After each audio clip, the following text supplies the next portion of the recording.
सांसें। सांसें यानी कि प्राणी जगत की सबसे महत्वपूर्ण वस्तु। ऐसा कहा जाता है कि अगर एक इंसान को 1 महीने तक खाना ना दिया जाए तो वो जिंदा रह सकता है, और अगर किसी इंसान को 1 से 2 दिन तक पीने के लिए पानी ना दिया जाए तो भी वो जिंदा रह सकता है। लेकिन अगर एक इंसान को 1 मिनट के लिए हवा ना दी जाए, उसकी सांसें रोक दी जाए, तो इंसान 1 मिनट से ज़्यादा जिंदा नहीं रह सकता। युगों युगों से ऋषियों ने, मुनियों ने, ज्ञानियों ने, साइंटिस्ट ने, डॉक्टर्स ने, सभी ने इस बात को माना है कि इंसान की जो सांसें हैं उसका बहुत गहरा प्रभाव मनुष्य के शरीर, उसकी बुद्धि और उसके मन पर पड़ता है। एक कुत्ता 1 मिनट में तकरीबन 16 से 17 बार सांसें लेता है, और उसकी जो उम्र होती है वो तकरीबन 12 से 14 साल के बीच होती है। एक इंसान 1 मिनट में तकरीबन 14 से 16 सांस लेता है, और उसकी उम्र 80 से 100 साल के बीच होती है। एक कछुआ 1 मिनट में तकरीबन 5 से 6 सांस लेता है, और उसकी उम्र 500 से 600 साल के आसपास तक होती है। इसी चीज़ को देखते हुए हमारे जो पुराने ऋषि मुनि हुए, जो पुराने ज्ञानी लोग हुए, उन्होंने ये कंक्लूजन निकाला, उन्होंने शास्त्रों में ये बात मेंशन की, 1 मिनट में वो जितनी कम सांसें लेता है उसकी आयु उतनी ही अधिक बढ़ जाती है। इसीलिए आपने बहुत सारे लोगों को ऐसा कहते हुए भी सुना होगा, इंसान वो अपनी जो आयु जीते हैं वो अपनी आयु को वर्षों और महीनों में नहीं जीते, बल्कि हम अपनी आयु को अपनी सांसों के हिसाब से जीते हैं। एक आदमी जितनी कम सांसें 1 मिनट में लेता है उतना ही दीर्घायु हो सकता है, बशर्ते कि ये जो सांसें आप कम कर रहे हो वो नेचुरल होनी चाहिए, यानी कि आपको इस चीज़ की आदत प्राकृतिक रूप से हो जानी चाहिए। आपने इस बात को महसूस किया होगा कि जब हम लोग सांस लेते हैं तो हमें अपनी सांस का, उस एयर का जो एहसास होता है वो अपने गले में होता है, फेफड़ों में होता है, पेट में होता है और हार्ट में होता है। लेकिन हमें कभी भी अपने द्वारा ली गई सांस के वक्त उस एयर का एहसास अपने कानों में, आंखों में या सिर में यानी कि मस्तिष्क में नहीं होता है। जबकि जो सांस हम लेते हैं, जो ब्रीथ हम अपने अंदर खींचते हैं, वो जो एयर होती है वो हमारे बहुत सारे बॉडी पार्ट्स में जाती है, लेकिन हमें उसका एहसास केवल इन 4 से 5 जगहों पर ही होता है। आपने बहुत सारे योगियों को यह कहते सुना होगा कि डीप ब्रीथ कीजिए, डीप ब्रीथ कीजिए। आखिर इस डीप ब्रीथिंग से फ़ायदा क्या होता है? जब भी हम लोग डीप ब्रीथ करते हैं तो डीप ब्रीथ करने के कारण हमारी जो रोगों से लड़ने की क्षमता है वो बढ़ जाती है। हमारी जो बोन मैरो में न्यू ब्लड सेल्स बनने लगते हैं, हमारी आंतों में जमा मल बाहर निकलने लगता है, हमारे ब्रेन के जो न्यूरॉन्स हैं वो काफ़ी हद तक एक्टिव हो जाते हैं, हमारे मस्तिष्क की जागरूकता बढ़ती है, हमारी मेमोरी शार्प होने लगती है, और हमारा सेल्फ कॉन्फिडेंस भी बढ़ता है। लेकिन आजकल हमें अपनी सांसों के बारे में ज़्यादा ख्याल नहीं है। आजकल हमारी सांसें काफ़ी उखड़ी रहती हैं और बिखरी बिखरी रहती हैं, जिसका एहसास भी एक सामान्य आदमी को नहीं हो पाता है। हमारा जो ब्रीथिंग रेट है वो अलग अलग टाइम पर अलग अलग होता है। चलते वक्त हमारा ब्रीथिंग रेट कुछ और होता है, दौड़ते वक्त कुछ और होता है। अगर हम गुस्से में होते हैं तो जैसे ही हमें गुस्सा आता है हमारी ब्रीथिंग ऑटोमेटिकली फास्ट हो जाती है, और हमारी जो लाइफ स्टाइल है उसका डायरेक्ट इम्पैक्ट हमारी ब्रीथिंग पर पड़ता है। हम जो ये सांसें लेते हैं, हमारी एक एक सांस का फर्क, एक एक सांस का असर हमारे मन पर बहुत गहराई से पड़ता है। यूँ समझ लीजिए कि हमारा मन और हमारी सांसें एक ही सिक्के के 2 पहलू हैं। बहुत बार हमने मन को नियंत्रित करने की बातें कही हैं, बहुत बार बहुत सारे योगियों ने मन को नियंत्रित करने के बारे में वकालत की है, लेकिन मन को नियंत्रित करने का सबसे आसान तरीका है सांसें। अगर कोई व्यक्ति अपनी सांसों को कंट्रोल कर ले, अपनी सांसों पर नियंत्रण स्थापित कर ले, तो अपने मन की गतिविधियों को कंट्रोल करना बेहद आसान हो जाता है। अगर मैं ये कहूँ कि जो पूरा योग हमारा है, जो हमारा पूरा योग विज्ञान है, उसका आधार, उसकी फाउंडेशन, उसकी नींव सांसों पर ही खड़ी है, तो बिल्कुल भी गलत नहीं होगा। अगर एक बार हम ये अच्छी तरीके से सीख जाएं कि सही तरीके से सांस लेने की गतिविधियाँ क्या हैं, तो हम अपने सांसों से अपने पूरे जीवन को बदल सकते हैं। जैसा हमारा मन होता है वैसी ही हमारी सांसों की स्थिति होती है, और अपनी सांसों की स्थिति से हम अपने मन को, अपने मन में उठने वाले विचारों को, अपने थॉट्स को पूरी तरीके से कंट्रोल कर सकते हैं। हम ये देखते हैं कि जो लोग सच्चे योगी हैं, सच्चे साधक हैं, वो किसी भी परिस्थिति में बहुत ज़्यादा बेचैन नहीं होते, डिप्रेशन में नहीं जाते, उनकी एंग्जाइटी कभी नहीं बढ़ती, वो अपना आपा कभी नहीं खोते। क्यों? क्योंकि उनका नियंत्रण होता है अपने मन पर, अपनी एक एक सांस पर। आपने कई बार किताबों में ऐसे योगियों के बारे में पढ़ा होगा जो 100 साल, 200 साल और 300 साल तक जी जाते हैं। उनका जो लाइफ स्पेन है वो इतना बड़ा क्यों हो पाता है? वो उनका लाइफ स्पेन इतना लंबा होने का केवल एकमात्र कारण यही है कि उन्होंने अपने सांसों के विज्ञान को पूरी तरह से समझ लिया और अपनी सांसों को पूरी तरह से कंट्रोल कर लिया। यदि कोई भी आदमी एक स्वस्थ शरीर चाहता है, एक शार्प माइंड चाहता है और सामान्य से अधिक अपनी कार्यक्षमता चाहता है, तो उसे अपनी सांसों को ही कंट्रोल करना पड़ेगा। अगर हम बीमारियों के बारे में बात करें तो बहुत सारे योगियों का ये मानना है कि सांसों के द्वारा शरीर में होने वाली तकरीबन सभी बीमारियों को ठीक किया जा सकता है। यहाँ तक कि बहुत सारी ऐसी बीमारियाँ जो किसी भी पैथी में लाइलाज हो जाती हैं, सांसों पर ध्यान करके, सांसों को कंट्रोल करके उन बीमारियों को ठीक किया जा सकता है। और ख़ास तौर से डिप्रेशन, एंग्जाइटी और जो हमारा न्यूरो सिस्टम है, न्यूरो सिस्टम से जुड़ी हुई जितनी भी बीमारियां हैं उन्हें निश्चित रूप से सांसों के द्वारा ठीक किया जा सकता है।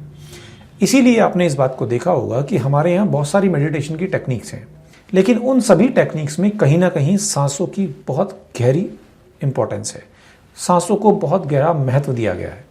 अगर हम गौतम बुद्ध के बारे में भी बात करें तो गौतम बुद्ध ने जो मेडिटेशन की टेक्निक दी उसे हम विपश्यना के नाम से जानते हैं, जो आज से तकरीबन 2500 साल पुरानी है। उस पद्धति में भी गौतम बुद्ध ने पूरा ध्यान सांसों के ऊपर दिया कि आपको अपनी सांसों को किस तरह से कंट्रोल करना है और किस तरीके से आपको अपनी सांसों पर ध्यान लगाना है। अगर हम बात करें मन में उठने वाले थॉट्स की, मन में उठने वाले अलग अलग विचारों की, तो हमारा मन कुछ इस तरह का है जो कभी एक सेकंड के लिए भी चैन से नहीं बैठता। हर मिनट, हर सेकंड में हमारे मन में कोई ना कोई थॉट, कोई ना कोई विचार, कुछ ना कुछ ऊल जलूल चलता ही रहता है। आप अगर प्रैक्टिकल करके देखना चाहें तो वीडियो को यहीं पर रोककर 1 मिनट के लिए इसे कर देख सकते हैं। आप अपनी सांसों को रोक लीजिए, अपनी ब्रीदिंग स्टॉप कर लीजिए।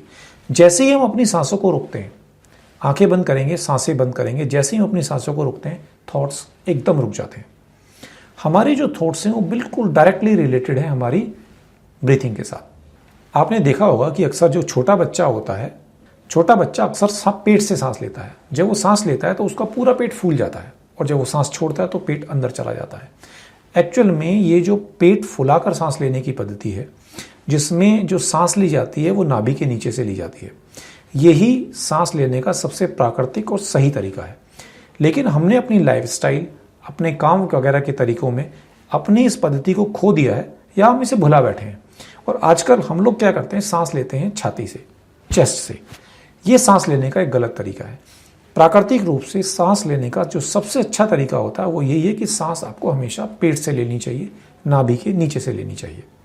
योगिक शास्त्र में ये माना जाता है कि एक नॉर्मल आदमी 1 मिनट में 14 से 15 सांस लेता है, लेकिन अगर वो अपनी सांसों को 1 मिनट में 10 के नीचे ले आता है तो उसे इन्वायरमेंट में होने वाली बहुत सी वाइब्रेशंस का एहसास होने लगता है, वो उन्हें आसानी से सुन पाता है। और अगर कोई आदमी 1 मिनट में अपनी ब्रीथिंग, अपनी सांस को 9 से भी नीचे ले आता है तो उसे पेड़ पौधे, पशु पक्षियों, इन चीज़ों की जो वाइब्रेशंस हैं, इनकी आवाज़ें हैं, उनके आपस में इंटरेक्ट करने का तरीका है, वो भी धीरे धीरे पकड़ में आने लगता है। लेकिन समाज में अक्सर बहुत बार ऐसा देखा जाता है कि बहुत सारे लोग इन बातों पर यकीन नहीं करते। वो इन बातों पर यकीन इसलिए नहीं करते क्योंकि उनका इस संबंध में किसी भी तरह का कोई अनुभव, कोई एक्सपीरियंस नहीं होता, और इसीलिए वो लोग इन चीज़ों को अंधविश्वास कहने लगते हैं। हमारे यहाँ एक स्वामी जी हुए हैं जिनका नाम है स्वामी रामा। उन्होंने अपनी सांसों के द्वारा अपनी सांसों को कंट्रोल करके बहुत कुछ हासिल किया। एक बार 1970 में वो अमेरिका गए और उन्हें एक रिसर्चर और एक डॉक्टर्स की टीम के साथ एक प्रयोग किया। उस प्रयोग में उन्होंने अपनी सांसों को रोककर, अपनी सांसों को पूरी तरह से रोक लिया, अपनी हृदय गति को पूरी तरह से रोक लिया, यानी अपनी हार्ट बीट्स को कंट्रोल कर लिया, और साथ ही साथ उन्होंने अपने ब्लड के फ्लो को भी रोक दिया, जिसके बाद डॉक्टर्स ने उन्हें डेड डिक्लेयर कर दिया। लेकिन उस समय भी स्वामी रामा सब कुछ देख रहे थे, सुन रहे थे और महसूस कर रहे थे। ये चीज़ देखकर अमेरिका के साइंटिस्ट और वो रिसर्चर्स भी अचंभे में आ गए। स्वामी रामा का ये मानना था कि शरीर में ऐसा कोई रोग, ऐसी कोई बीमारी नहीं है जिसे सांसों को कंट्रोल करके ठीक नहीं किया जा सकता। इसी चीज़ को लेकर उन्होंने एक बुक भी लिखी है, साइंस ऑफ ब्रीथ। जब भी हम लोग अपने सांसों की लंबाई को नापते हैं तो सांसों की लंबाई को हमेशा उंगल, ये जो उंगलियां होती हैं, उंगल से नापा जाता है। 1 उंगल, 2 उंगल, 3 उंगल या 4 उंगल। आमतौर पर जब हम सांसें लेते हैं, सांसों को ब्रीथिंग इनहेल करते हैं, तो हमारी जो सांसों की लेंथ होती है वो तकरीबन 10 उंगल होती है। लेकिन जब हम सांस को बाहर छोड़ते हैं तो हमारी सांसों की जो लंबाई है वो 12 उंगल के करीब होती है। यानी कि जब हम सांस लेते हैं तो सांस छोटी होती है और छोड़ते वक्त हमारी सांस लंबी होती है। सांसों को नापने का एक तरीका होता है जिसमें हम अपनी हथेली के ऊपर यहाँ पर कोई पतला सा धागा या कोई हल्की सी कॉटन रखते हैं और जब सांस छोड़ते हैं तो वो जितनी दूर कॉटन चली जाती है उस डिस्टेंस को उंगलियों से इस तरीके से नाप लेते हैं। तो ये हमारा 1 उंगल है तो ये हमारा 4 उंगल हो जाता है। इस तरीके से हम अपनी ब्रीथिंग को नापते हैं। एक सामान्य आदमी की जो सांसों की लंबाई होती है, सांसों की जो लेंथ होती है, वो तकरीबन 12 उंगल के आसपास होती है। जब हम खाना खाते हैं तो यही जो ब्रीथिंग है वो तकरीबन 16 से 17 चली जाती है। जब हम दौड़ रहे होते हैं तो 40-45 के करीब चली जाती है। जब हम लोग सेक्स कर रहे होते हैं तो ये 50-60 तक चली जाती है। गुस्से में भी ये बहुत ज़्यादा बढ़ जाती है। इसीलिए हमारे यहाँ शास्त्रों में काम और क्रोध दोनों को नियंत्रित करने की बात कही गई है। इसलिए प्रत्येक व्यक्ति को अपने जीवन में 2 चीज़ों को ज़रूर फॉलो करना चाहिए। सबसे पहला तो उसे सांस हमेशा पेट से लेनी चाहिए और पूरा पेट भरकर सांस लेनी चाहिए और हमेशा अपनी रीढ़ की हड्डी को सीधा कर बैठना चाहिए। ये दोनों चीज़ें देखने में बहुत सीधी और बहुत सिंपल लगती हैं, लेकिन सिंपलिसिटी के बावजूद भी ये बहुत ही इंपॉर्टेंट है। योग विज्ञान में ऐसा माना जाता है कि अगर कोई व्यक्ति अपनी सांसों की लंबाई को 1 उंगल कम कर लेता है तो वो निष्काम कर्म की तरफ चल देता है। उसके लिए निष्काम कर्म आसान होने लगता है। अगर कोई आदमी अपनी सांसों की लंबाई को 2 उंगल तक कम कर लेता है तो वो एक ऐसी मेंटल स्टेट में चला जाता है जो हमेशा आनंद में रहता है। उसे दुख, परेशानियां, डिप्रेशन, एंग्जाइटी ये चीज़ें बहुत कम बेचैन करती हैं। अगर कोई व्यक्ति अपनी सांसों की लंबाई को 3 उंगल तक कम कर लेता है तो उसकी जो राइटिंग पावर है वो बहुत अच्छी होने लगती है। अगर कोई व्यक्ति अपनी सांसों की को 4 उंगल तक कम कर लेता है तो वो एक बहुत अच्छा स्पीकर, एक बहुत अच्छा वक्ता बन सकता है।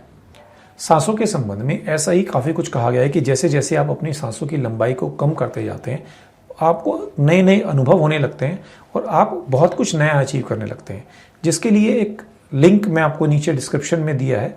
आप उस लिंक पर विजिट करके उस आर्टिकल को पढ़ भी सकते हैं। तो फाइनली कंक्लूजन क्या है? कंक्लूजन यही है कि अपनी सांसों पर ध्यान लगाइए, स्वस्थ रहिए, अपने शरीर की बीमारियों से मुक्ति पाइए। ख़ास तौर से अपने मानसिक रोगों से बाहर निकलने के लिए ब्रीदिंग एक्सरसाइज ज़रूर कीजिए, मेडिटेशन कीजिए, अपने लिए थोड़ा सा समय ज़रूर निकालिए। आज का ये सेशन, आज की ये चर्चा आपको कैसी लगी कमेंट सेशन में ज़रूर बताइए। धन्यवाद।